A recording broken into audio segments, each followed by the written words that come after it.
Hello hi friends, எல்லாம் எப்படி இருக்கீங்க? திடீர்னு இன்றைக்கி யோசிச்சு பார்த்தேன். ரொம்ப நாளாக பைக் ஓட்டாமல் ஒரு மாதிரியாக இருந்துச்சு. ஸோ அதனால் ஒரு பைக் வாங்கலான்னு இன்றைக்கி மத்தியானம் தான் டிசைட் பண்ணேன். டிசைன் பண்ணது இல்லாமல் ஒரு வண்டியும் மார்க்கெட் பிளேஸில் பார்த்து டீல் பேசி ஆல்மோஸ்ட் ஃபைனலைஸ் ஆன மாதிரி தான் இருக்குது. இப்போது பைக்கை நோக்கி போயிட்டுருக்கோம். உண்மையிலேயே அது பைக் இருக்குதா, ஓனர் இருக்காங்கன்னு போய் பார்த்தா தான் தெரியும். மார்க்கெட் பிளேஸில் நிறைய இந்த மாதிரி ஸ்கேம்ஸ்லாம் வேறு நடக்கும். ஸோ அதனால் போய் பார்க்குற வரைக்கும் நமக்கு உறுதி எதுவும் கிடையாது. ஆட் போட்டிருப்பாங்க, எல்லாம் பண்ணியிருப்பாங்க. அப்புறம் முடிஞ்சால் அந்த காசு டெபாசிட் பண்ண முடியுங்களா அப்படிம்பாங்க. போய் பார்த்தா வண்டியும் இருக்காது, ஒன்றும் இருக்காது. ஸோ அந்த மாதிரி ஏதாவது ஒரு ஸ்கேமானு கூட எனக்கு தெரியாது. என்ன பைக்குன்னு உங்களுக்கு காமிக்கிறேன். நம்ம ஃப்ரெண்டு ஃபெரோஸ் வந்திருக்காப்புல. அவர் தான் நம்மளை வந்துட்டு இன்றைக்கி பிக்கப் ட்ராப் ஹெல்ப் பண்ணுறாப்புல. ஸோ வந்துட்டு ஒருவேளை உண்மையிலேயே பைக்கு வாங்கி அதை ஓடிட்டு வர மாதிரி ஆயிடுச்சு அப்படின்னா நம்ம ஃப்ரெண்டு வந்து நம்மளை ட்ராப் பண்ணிடுவாரு. நானும் எக்ஸைட்டடாக இருக்கேன். நீங்கள் எக்ஸைட்டாக இருக்கீங்களா? என்ன விட அதிகமாக ஃபெரோஸ் தான் எக்ஸைட்டாக இருப்பார்னு நினைக்கிறேன். ஏன்னா எனக்கு உண்மையிலே என்ன நடக்குதுன்னு தெரிய மாட்டேங்குது. ஏதோ பேசுனேன், ஓகேன்னு சொல்லிட்டான். மெசேஜ் பார்க்குறப்ப பைக்கா எடுத்துடலாமா? என்ன நம்பி வந்திருக்கீங்க. அவர் வேலையெல்லாம் விட்டுட்டு அவர் வந்திருக்காப்புல நம்ம கூட இன்னைக்கு ஈவினிங். மார்க்கம்னு ஒரு சிட்டி இருக்குது. நம்ம ஊர்ல இருந்து ஒரு 30-40 கிலோமீட்டர்ஸ் இருக்கும். அந்த ஊர்ல தான் வண்டி இருக்குதாமா. வண்டியோட ஓனர் வந்து ஒரு வெள்ளைக்காரன். வெள்ளையா இருக்கிறவன் போய் சொல்ல மாட்டான்னு நம்பி நாங்களும் போய்கிட்டு இருக்கோம். போய் பார்த்தா தான் உண்மையிலேயே தெரியும் என்ன கதை. மற்றபடி இந்த பைக்கை பற்றி எனக்கும் பெருசாக ஒன்றும் தெரியல. ஜஸ்ட்டு ஒரு ஆடு பார்த்தேன், பைக் பிடிச்சிருந்துச்சி, பிடிச்ச ஃபேவரட் கலரில் வேறு இருந்துச்சு. சரி அப்போ நல்லா தான் இருக்கும் அப்படின்னு நம்பி போய்கிட்டு இருக்கேன். ஃபெரோஸும் ஃப்ரீயாக இருந்தாப்புல. ஃபெரோஸ் மட்டும் ஃப்ரீயாக இல்லைன்னு சொல்லியிருந்தாப்புலன்னா கண்டிப்பாக நான் ட்ராப் பண்ணாமல் பண்ணியிருப்பேன். கூட்டு போகிறதுக்கு ஒரு ஆள் வேணும் இல்லையா? அப்படியே உளறிக்கிட்டே இருக்கேன். இந்த யூடியூபுக்கு நம்ம புதுசு இல்லையா, அதனால இன்னும் இந்த தெளிவான பேச்சும் தெளிவான யோசனையும் வரமாட்டேங்குது. போக போக பழகிடும். ஒன்று எனக்கு பழகணும், இல்லைன்னா உங்களுக்கு பழகிடும். நம்ம போகிறது வந்து 401 போயிட்டுருக்கோம். 401 வேர்ல்ட்ஸ் பிஸியஸ்ட் ஹைவே. ஆமாம், இங்கே எப்போவுமே யாராவது போயிட்டே இருக்காங்க இந்த ஹைவேல. எங்கே தான் போவாங்கன்னு தெரியல. எம்மாவது ஃப்ரீயாக பார்த்துருக்க பிரச்சனை எப்போவுமே வீசி தானே. நைட்டில் கூட 2-3 மணிக்கு கூட வந்தாலுமே காருங்கள் இருக்கும்.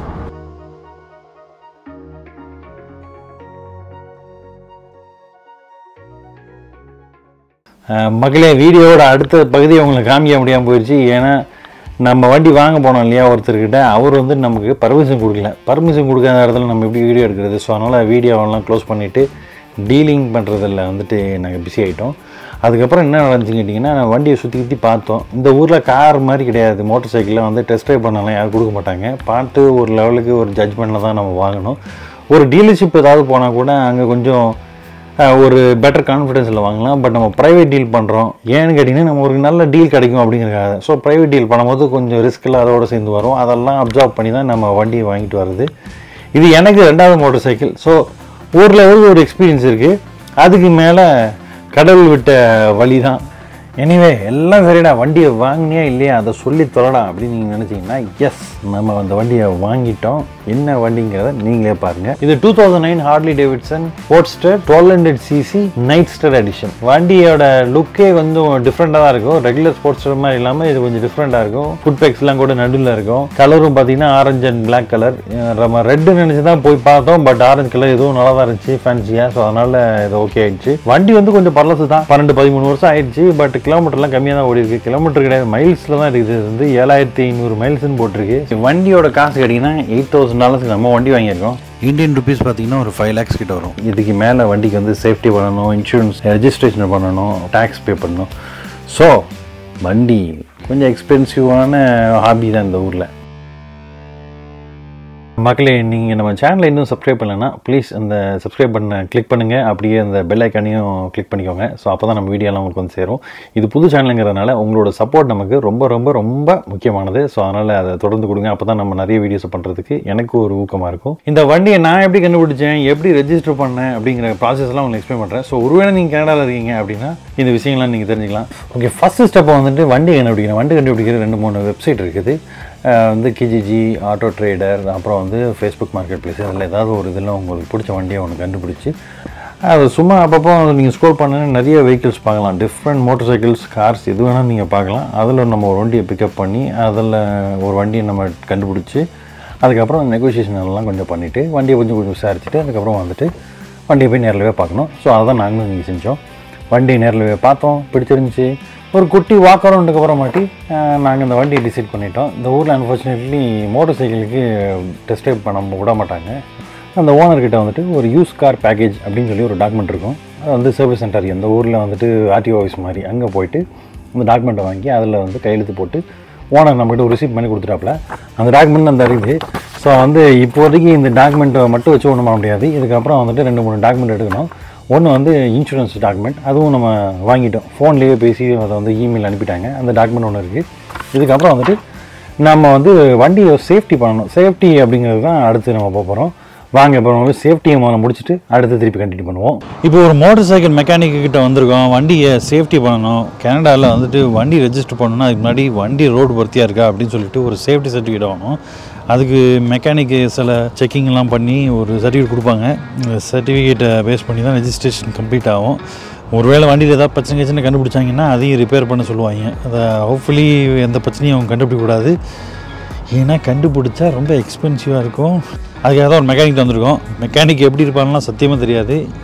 இந்த இப்படி ஒரு கம்பெனி இருக்குன்னு எனக்கு இன்றைக்கி தான் தெரியும். சும்மா கூகுள் மேப்ஸில் அடித்து ஒரு 4-5 கம்பெனிக்கு அடித்து பார்த்தேன். யாருக்கு இன்றைக்கி அவைலபிலிட்டி இருக்குதோ நேராக இருக்குதோ அவங்களுக்கு வாய்ப்பு கொடுக்கலான்னு சொல்லி வந்திருக்கேன். ஒரு 4-5 பிளேஸ்க்கு அடித்து பார்த்தேன்.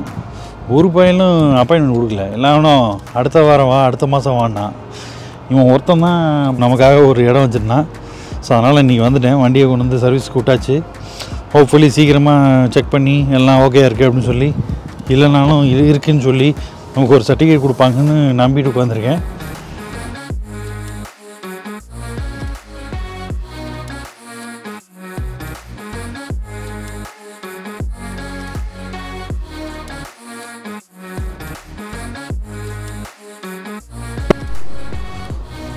ரொம்ப நேரமாக அப்படி வண்டியை அட்ஜஸ்ட் பண்ணுறீங்க. அப்படி என்ன கண்டுபிடிக்காங்கன்னு தெரியல. அன்ஃபார்ச்சுனேட்லி நம்ம எதுக்கு பயந்தோமோ அதுவே நடந்துருச்சு. வண்டியில் ஏகப்பட்ட பிரச்சனைட்டாங்க. ஒரு பெரிய பில்லை வேறு கொடுத்துட்டாங்க. வேறு வழி இல்லை. இந்த வேலையெல்லாம் முடித்தா தான் வண்டி சேஃப்டி பண்ணுவேன்ட்டாங்க. என்ன பண்ணுறது, வண்டியை இப்படியே எடுத்துகிட்டு போயிடலாம்னு நினச்சேன். முடியாது போல இருக்குது. சர்டிஃபிகேட் வாங்குற வரைக்கும் அந்த வண்டியை இங்கே தான் விட்டாகணும். எப்படி ஒரு கப்பல் ஆஃப் டேஸாக அது ஆகும் சர்வீஸ் பண்ணுறதுக்கு. சீக்கிரமாக கொடுத்துட்டாங்கன்னா வண்டி எடுத்தாவது கொஞ்சம் மனசை ஆற்றிடலாம்.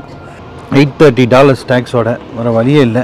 நம்ம காராக இருந்தால் கூட லோக்கல் மெக்கானிக் எதாவது கண்டுபிடிச்சி இல்லை நம்மளே கூட ஏதாவது ரிப்பேர் பண்ண ட்ரை பண்ணலாம். இதில் டயர் மாற்றணுமா, டியூப்பை மாற்றணுமா, பிரேக்ஸை சுவிட்சை மாற்றணுமா, பேட்ரி தப்பான பேட்ரி இருக்கான். சரிங்க, ஏதோ சம்மந்தம் இல்லாத பேட்டரியை போட்டு கொடுத்துருக்கான் பழைய ஓனர். இதுதான் செகண்ட் ஹேண்டில் வண்டி வாங்கும்போது ரொம்ப கேர்ஃபுல்லாகவே வாங்கணும்.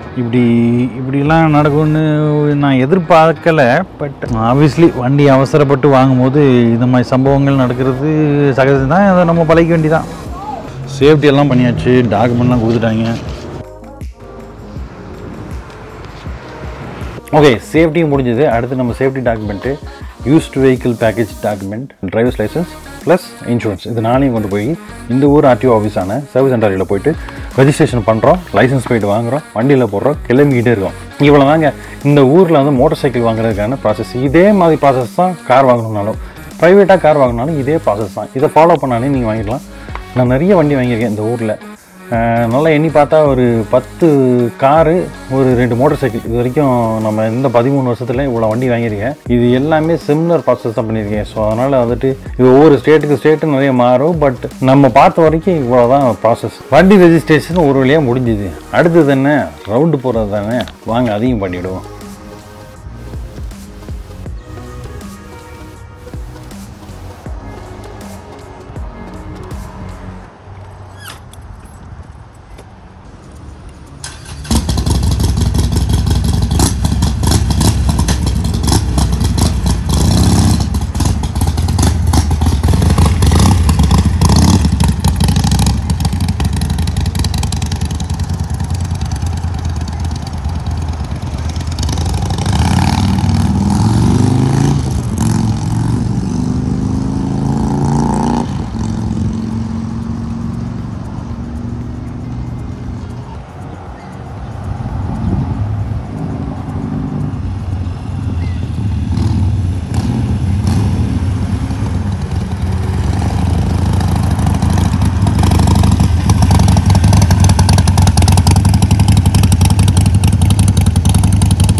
ரெஜிஸ்ட்ரேஷன் எல்லாம் முடிச்சாச்சு. இனிமேல் மோட்டர் சைக்கிள் எடுத்துகிட்டு எங்கே வேணால் போகலாம். முக்கியமாக சேஃப்டி ப்ரிகாஷன்ஸ்லாம் நல்லாவே மெயின்டைன் பண்ணணும்.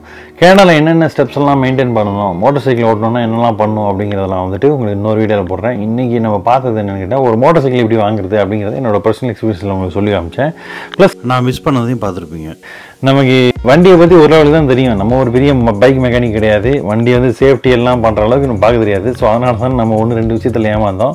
பட் ஸ்டில் நமக்கு ஒரு நல்ல மோட்டர் சைக்கிள் கிடச்சிருக்கு, ஹார்லி டேவிட்சன் கிடச்சிருக்கு அப்படிங்கிற சந்தோஷத்தில் நம்ம வண்டியை என்ஜாய் பண்ணுவோம்.